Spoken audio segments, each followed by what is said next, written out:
Have you ever found yourself awake at 2 a.m. worrying about things that haven't even happened yet, like next school year or what kind of a class you're going to get?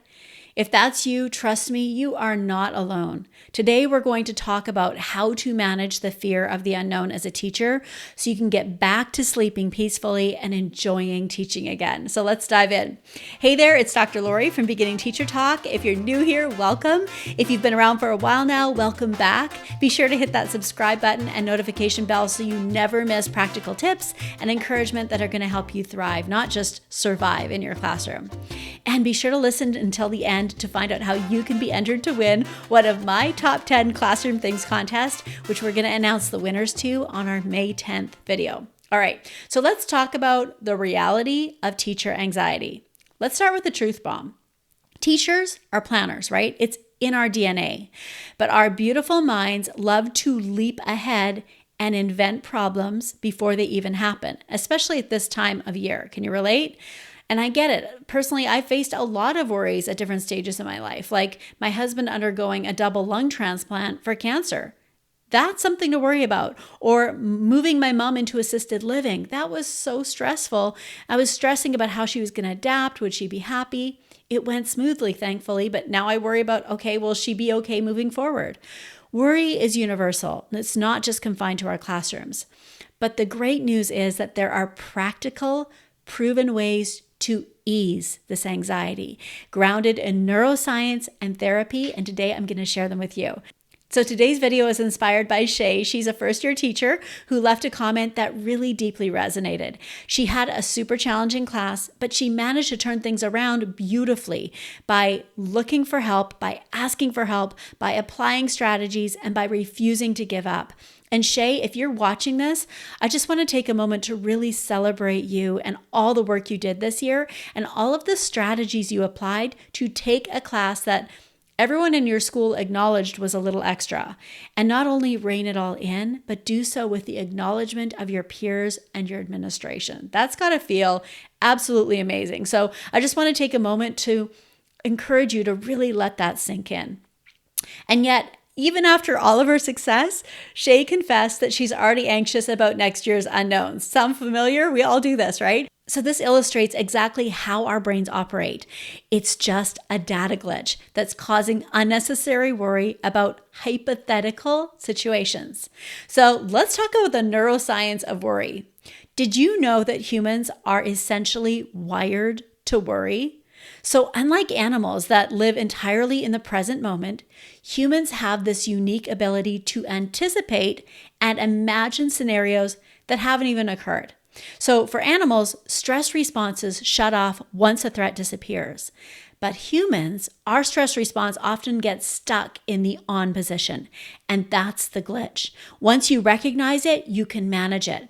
So here is a practical step-by-step strategy, exactly how you can ease the fear of an unknown classroom next year. First of all, acknowledge your successes. I want you to reflect deeply on this year's wins. Shay took a challenging class and continued to experiment with different strategies and clarify her own expectations until she helped them to develop into an amazing classroom community. So I want you to identify your successes, whether they're big or small, and really own them. You've done this once. You can do it again. Even if you've only student taught, you've had successes. You can keep building on those successes.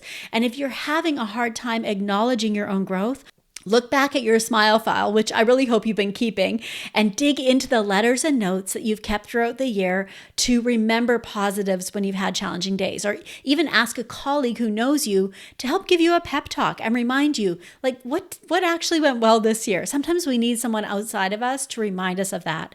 We are usually hardest on ourselves, and although we are wonderful cheerleaders for our students and for everybody else in our lives, we typically, as teachers at least, find it pretty challenging to learn how to do this for ourselves. But acknowledging how much you've grown is the key to developing your confidence. And then the next step is to reflect and evaluate. Now, I have a reflecting back on the year checklist that's available inside my Classroom Management Club. But if you're not a member, here's kind of an overview of what that means. So first, you want to look at curriculum and instruction. Just ask yourself, what worked, what didn't? Student engagement and behavior. Which strategies really improved your classroom management this year? Assessment and feedback. What was streamlined and effective? And where could you improve for next year? Your classroom environment. Did everything flow the way you wanted it to? Or are there some simple changes you can do to relieve bottlenecks? Professional development. What was the most helpful thing you did this year to continue to grow as an educator? What about your student relationships? What worked? Let's do more of that. What didn't work? What could you change or tweak for next year? Then think about your personal well-being. This is something we overlook so often. Did you maintain a healthy work-life balance? If not, what are some simple changes you can make for next year? How can you streamline your planning so you're working less and home with your family more? Then I want you to create a concrete plan that's based on this reflection. I'm saying just pinpoint 3 specific areas to improve on or to make adjustments to. And creating an actionable plan significantly reduces anxiety because it replaces that fear of the unknown with clarity and control, which is what we all want, right? So let's reinforce this with a quick mindset shift. We're going to travel in our imaginations to the Serengeti for just a minute. I want you to imagine a zebra escaping a lion. 5 minutes later, if you asked that zebra about the lion, it literally could not remember. If you said to it, "Oh my gosh, that must have been so scary to you," it would say to you, literally, "What lion?" I mean, it wouldn't say that to you because it can't talk, but it wouldn't know what you were talking about. Animals only experience the stress response in the moment to help them escape danger. But humans carry imagined threats indefinitely. That's what causes the pain. That's what causes the stress. Your brain literally doesn't recognize that the danger is over in what feels like an endless loop, which is how chronic stress and anxiety happen. So the key is to first recognize that if you're waking up in the middle of the night with chronic stress, this is your brain just caught in a loop because it believes the threat is happening now or will happen again in the future.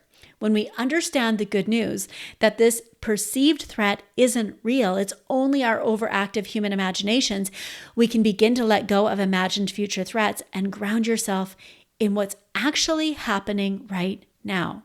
Remember, if this was your first year, you handled already one of the toughest career tests you're ever going to have early on, and you succeeded. So just like the zebra who escaped the lion, next year, you're not starting from zero. You're starting from experience. All right, now if you found this helpful, don't go it alone. Subscribe to this channel right now. We're going to keep talking about all the things that are important to you and answering questions and bringing up topics that I know matter because I've been working with teachers for over 20 years and I love talking about all of these topics. Also, if you're feeling anxious about preparing for the next year, join my free masterclass, How to Get Ready for the School Year in 5 weeks or less. I'm going to guide you through a simple stress-reducing roadmap to classroom readiness. So you can reserve your seat today at drlorifriesen.com/ready or click the link where you're watching this video. And finally, to be entered to win one of my Dr. Lori's top 10 classroom things, which again we'll announce on our May 10th video, go ahead and comment below to let me know what you think. Do you struggle with managing fear of the unknown? Did this resonate with you? And what's your go-to strategy for managing fear and anxiety? Or if you have any other questions that come up, ask those as well. And go ahead and comment multiple times for more chances to win. You've got this, my friend. Remember, worry is just your mind's data glitching. We can choose to recalibrate, to reflect, to plan, and then to move forward with more confidence. You are stronger and more capable than you realize. And just like you hear me say on my podcast every single week, until next time, remember, just because you're a beginning elementary teacher, there is no need for you to struggle like one. Bye for now.